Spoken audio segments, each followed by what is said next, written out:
Picture this. You're walking through a medieval village, the kind you've seen in fairy tales, with thatched roofs, cobblestone streets, and the distant sound of a church bell echoing over rolling hills. It's peaceful, quiet, pure. And then someone offers you a plate of boiled bull testicles to help you get laid. Welcome to medieval sexuality, a world so utterly unhinged, so deliriously contradictory, it makes modern hookup culture look like a knitting circle. This isn't just a quirky footnote in a dusty history book, it's a deep, unsettling look into a society obsessed with purity on the surface and total madness underneath. Because if you think the Middle Ages were about chastity, you're about to have that fantasy shredded like parchment in a plague card. This is a story about how people who believed sex was sinful found 1,000 gloriously bizarre ways to do it anyway. And not just in secret, in public, in ritual, in celebration. You're about to learn how bundling, yes, bundling, became the most awkward pre-marital tradition in human history. How testicle-based cooking evolved into high-class seduction, and why some newlyweds were legally required to have sex while their wedding guests watched. This isn't history sanitized for textbooks. This is history as it actually happened. Raw, uncomfortable, hilarious, and often horrifying. So before we dive in, let me ask you something. Have you ever had a romantic sleepover that involved a wooden plank strapped between your bodies and your parents watching from the doorway? No? Then congratulations, you're already doing better than most medieval lovers. Let's start with one of the strangest romantic practices ever invented. It was called bundling, and it's going to make you question everything you thought you knew about courtship, innocence, and parental supervision. Because in the Middle Ages, nothing said "I love you" like getting sewn into a sack with a complete stranger and being expected to just lie there. Imagine you're 16, it's your first real shot at love, and your parents have finally approved a suitor. You're nervous, hopeful, maybe even a little excited. Then comes the announcement, you two will now be bundled. No, that's not a euphemism, that's the plan. You and your would-be beloved are about to be fully clothed, wrapped together in a giant cloth sack, sometimes with a literal wooden board between you, and forced to spend the night lying side by side in a shared bed. Welcome to the medieval idea of safe dating. It sounds like a joke, but bundling was a widespread tradition across rural Europe and colonial America. A supervised sleepover sanctioned by the church, the parents, and the entire community. It was awkward, it was silent, and it was insanely ineffective. Families genuinely believed this practice would allow young couples to bond emotionally without risking any improper contact. Because apparently nothing says trust like locking two hormone-fueled teenagers in a cloth burrito and hoping for the best. But here's where things get hilariously tragic. It didn't work at all. Historical records show that pregnancy rates among bundled couples were shockingly high. Turns out, when you put two aroused humans in bed together, with or without wood between them, things tend to happen. Special bundling bags were even manufactured for this exact purpose. Imagine an entire cottage industry dedicated to helping people not touch each other, while being physically bound together all night. It's like creating a raincoat out of paper and being surprised when people still get wet. And just like modern parents trying to ban TikTok, medieval religious leaders screamed about the dangers of bundling, denouncing it from pulpits and condemning it in sermons.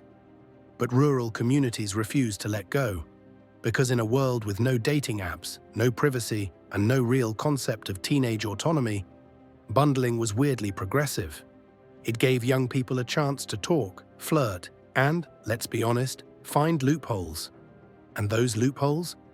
Let's just say medieval ingenuity didn't end at cathedral architecture. Forget roses, forget chocolate. In the Middle Ages, if you wanted to seduce someone, you didn't bring flowers. You brought boar genitals, sparrow brains, and a steaming bowl of stone stew. Because yes, stones was the polite medieval way of saying testicles. This wasn't fringe behavior, this was mainstream aphrodisiac culture. Nobles hosted multi-course love feasts where every dish was engineered to light your loins on fire and your digestion on actual flames. Medieval cookbooks, written by monks and physicians alike, offered recipes that read like the worst dare from a college frat party. the stars of the menu: young animal testicles, bulls, rams, boars, served boiled, grilled, powdered, soaked in wine and, in one truly cursed recipe, baked into a custard. Because apparently, medieval people believed that eating the reproductive organs of virile animals would transfer that virility directly into the human body. It's like protein shakes if protein shakes were made from freshly harvested goat balls. And that wasn't even the weird part. Sparrows, yes, those tiny innocent birds, were prized for their brains, which were thought to enhance sexual stamina. Because nothing says, "let's get frisky," like bird skull soup. Even the spice trade was fueled by lust. Cinnamon, pepper, saffron, these weren't just seasonings. They were considered biological rocket fuel. Entire empires waged war over spice roots not just to flavor their food, but to increase the odds of successful sex. Imagine sending a fleet across the ocean to make sure your wedding cake gets you pregnant. Which brings us to the wedding cakes themselves. No fondant, no tears, just honey, pine nuts and crushed almonds, all believed to inflame desire. And yes, inflammation is doing a lot of heavy lifting here. Monastic medical texts had actual titles like "On the Generation of Semen and Foods That Increase Lust," essentially the cosmopolitan magazines of the 13th century. These weren't hidden scrolls passed between sinners, they were studied in universities, preached from pulpits, copied in monasteries by celibate scribes who probably had no idea what half of these recipes actually did. The irony? During religious fasting, these lust foods were strictly banned, not for health reasons, but because they were too sexy for Lent. That's right, the church was fine with you starving, but absolutely drew the line at saffron roast testicles. Imagine this: you've just said your vows. The church bells are ringing, doves are flying, everyone's clapping and smiling. It's your wedding day. But instead of heading off for a private honeymoon, you're marched into a bedroom, followed by a crowd of nobles, bishops, and extended family who are there to watch you have sex. Welcome to the medieval bedding ceremony, a ritual so invasive, so surreal, it makes reality TV look like sacred scripture. For medieval aristocrats, a wedding wasn't legally binding until it was consummated. And not just eventually, not sometime later, it had to happen immediately, and someone had to verify it. Because when your marriage involved titles, castles, land, and enough gold to fund a miniature army, people wanted receipts. The process was ceremonial and utterly humiliating.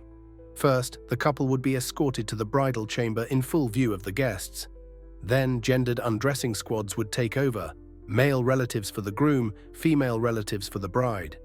Because nothing says romance like your uncle removing your trousers while your mother-in-law adjusts your garter. Then came the main event. The witnesses, often clergymen, high-ranking nobles, or court officials, would gather around the bed as the newlyweds lay down. Sometimes they simply stayed in the room. Sometimes they watched from behind curtains or through peepholes. And in especially grim cases, they stayed for the entire act, offering commentary and encouragement like twisted sports commentators. But wait, it gets worse. After the deed, the couple was expected to present the bed sheets, preferably stained with blood, as proof of the bride's virginity and evidence that penetration had occurred. That's right. Your sex life became a literal courtroom exhibit, and this wasn't just royalty. Any marriage involving property, inheritance, or political alliances could demand witnessed consummation. For thousands of couples, their first intimate moment happened in front of an audience. Like a horrifying live theater performance you couldn't opt out of. Some tried to cheat the system, having sex in private and then faking the evidence. But if that deception was discovered, the marriage could be annulled, and the couple forced to try again, this time under stricter surveillance. Etiquette manuals even included instructions for observers: where to stand, how long to stay, what phrases to use. Because apparently, if you're going to rob someone of their privacy, at least do it politely. Medieval society turned voyeurism into law. And for the newlyweds caught in this spectacle, there was no escape, only performance, under pressure, under judgment, under the eyes of everyone who mattered. So you want to start a family in medieval Europe? Great. Just pick a day, light a candle, and whoa, not so fast. First, you need to consult your astrological birth charts, align your humors, and make absolutely sure Mars isn't retrograde. Because in the Middle Ages, getting pregnant wasn't just biological, it was cosmic warfare. Medieval couples didn't leave anything to chance. They believed the stars controlled everything, including fertility. And if you dared to have sex without checking the planetary alignment first, you were practically asking for disaster. According to medical texts of the time, the best moment to conceive was during the waxing moon, on a warm, humid night when both partners were in hot, moist balance and the bed was facing east toward the rising sun. It wasn't a bedroom, it was a launch pad. Astrology, mandatory. Direction of the wind, important. Position of Jupiter, critical. And then came the timing restrictions from the church, which banned sex on Sundays, Wednesdays, Fridays, all major feast days, during Lent, Advent, pregnancy, menstruation, breastfeeding, and about 183 other holy occasions. If you mapped it out, most couples had about 12 usable nights a year. And on those nights, you better not screw it up. Want a son? Tie off your left testicle. Want a girl? Use the right one. Medieval people genuinely believed male children came from the right testicle and females from the left, as if the human body worked like a medieval spice rack. Some noble families went even further, hiring a fertility consultant, part priest, part doctor, part astrologer, who would analyze your birth dates, medical history, and current moon phase to schedule your optimal baby-making window. These were the fertility apps of the 12th century, except with more incense and dramatically worse science. And if you missed that sacred window, too bad. Your heir might be cursed, frail, or, horror of horrors, female. The pressure was enormous. Families would travel hundreds of miles to conceive under the right stars, sleep in beds blessed by monks, or schedule intercourse to coincide with the feast day of Saint Gerard, the patron saint of not screwing up your offspring. In short, having sex wasn't about love, pleasure, or spontaneity. It was a logistical nightmare involving calendars, clergy, and celestial bodies. Medieval couples turned intimacy into a military operation, complete with tactical planning, religious vetting, and a deep fear of facing the wrong direction. In the modern world, choosing underwear is mostly about comfort, cotton or lace, briefs or boxers. But in the Middle Ages, your underwear wasn't just clothing, it was spiritual armor, magical tech, and sometimes a fertility ritual. Let's start with the girdle of Venus, which sounds like a romantic nickname but was in fact a real physical object. A belt made of silk or linen, worn around the waist or hips, and inscribed with prayers, astrological charts, or spells. Women believed it could boost fertility, ensure safe childbirth, and improve sexual performance. Yes, you heard that right. Medieval people believed a belt could make you better in bed. And the girdle was just the beginning.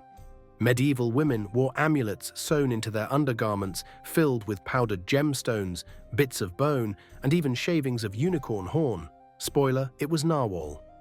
They believed these charms could stimulate conception, balance the humors, and please God all at once. Some took it even further. Enter the conception stone, a small crystal or rock that women would insert directly into their underwear during sex, believing it would increase the chances of pregnancy. Different stones promised different results. Emeralds for boys, sapphires for girls, diamonds for twins. Because why leave genetics to biology when you can use jewelry as a womb upgrade? And men, oh, they weren't left out of the fun. There were blessed loincloths to increase virility, rings worn on specific fingers to channel male energy, and, because this is still medieval Europe, even amulets made of dried animal testicles. The obsession with testicles, if you haven't noticed by now, was basically a full-blown cultural kink. The church naturally got involved. Priests would bless fertility belts, chant over magical stones, and even anoint bed sheets with holy water for enhanced union. For a small fee, of course, because nothing says divine approval like turning your sex life into a subscription service. We even have surviving instruction manuals detailing exactly how to wear these items, what incantations to recite, what saints to invoke, and what to do if the magic belt stopped working. Usually fast, pray harder, and tighten the knot. Wealthy women had elaborate, custom-made accessories with gold stitching, imported silk, and embedded gems. Poor women made DIY versions with herbs, local rocks, and hope. And here's the truly tragic part. Some women refused to have sex without their magical accessories. Some men refused to sleep with women who didn't wear them. In a society where childbirth was both a sacred duty and a mortal risk, underwear became a matter of life, death, and salvation. Medieval people didn't just spiritualize sex. They weaponized fashion, turning every garment into a plea to the heavens. Think modern divorce is humiliating?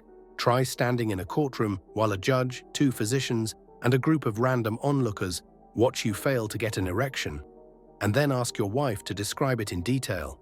Welcome to the medieval impotence trial, the last resort for women trapped in miserable marriages.